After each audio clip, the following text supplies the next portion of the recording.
Jesus, യേശു പലർക്കും ധൈര്യം നൽകുന്നതും ബലം നൽകുന്നതും വിശ്വാസം വർദ്ധിപ്പിക്കുന്നതും ആശ്വാസകരം നൽകുന്ന പേരാണ് യേശു.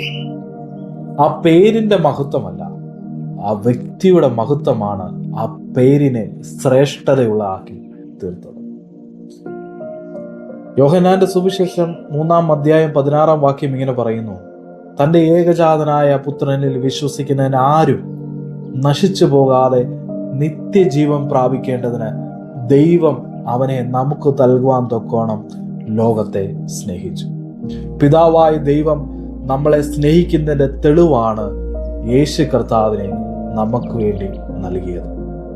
യേശു കർത്താവ് നമ്മളെ സ്നേഹിച്ചതിന്റെ വില എന്താണെന്നറിയണമെങ്കിൽ ക്രൂശിലേക്ക് നോക്കിയാൽ മതി. അവന്റെ ജീവനാണ് എനിക്ക് ഇട്ട കർത്താവിന്റെ സ്നേഹത്തിന്റെ വില. യേശു കർത്താവ് ഈ ലോകത്തിലേക്ക് വന്നത് അവന് വേണ്ടിയല്ല, എനിക്കും നിങ്ങൾക്കും വേണ്ടിയാണ്.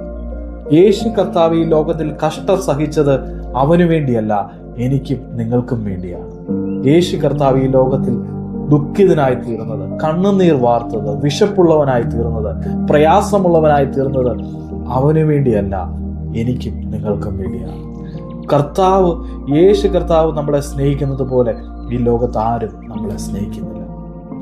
തൻ്റെ അമ്മ തൻ്റെ കുഞ്ഞിനെ മറന്നാലും ഞാൻ നിന്നെ മറക്കത്തില്ല. ദൈവം നമ്മളെ അധികമായി സ്നേഹിക്കുന്നു. നമ്മളായിരിക്കുന്ന ഓരോ സാഹചര്യവും ദൈവം അറിയുന്നു. അവിടെ ഒന്നും ദൈവം നമ്മളെ അനാഥനായി വിടുന്നില്ല. പലപ്പോഴും നമ്മൾ ഒറ്റപ്പെട്ടവരായിട്ടും നിരാശയുടെ അനുഭവത്തിലൊക്കെ നമ്മൾ ചോദിച്ചേക്കാം, ഞാൻ ഒറ്റയ്ക്കാണല്ലോ, എന്തുകൊണ്ടിങ്ങനെ പ്രതിസന്ധി വന്നു? കർത്താവിൻ്റെ ഒരു വചനമുണ്ട്: കാണാതെ വിശ്വസിക്കുന്നവർ ഭാഗ്യവാന്മാർ.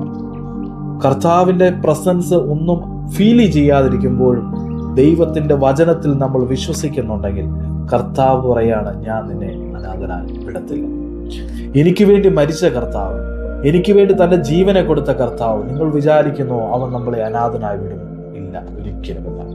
കർത്താവിൽ വിശ്വസിക്കുക, നമ്മൾ രക്ഷ പ്രാപിക്കും. അവൻ നമ്മളെ കൈവിടത്തില്ല, ഉപേക്ഷിക്കത്തില്ല. നിത്യരാജ്യത്തിൽ അവൻ നമ്മളെ ചേർത്ത് കൊള്ളും. God bless you all. ദൈവം നമ്മളെ അനുഗ്രഹിക്കട്ടെ. ആമേൻ.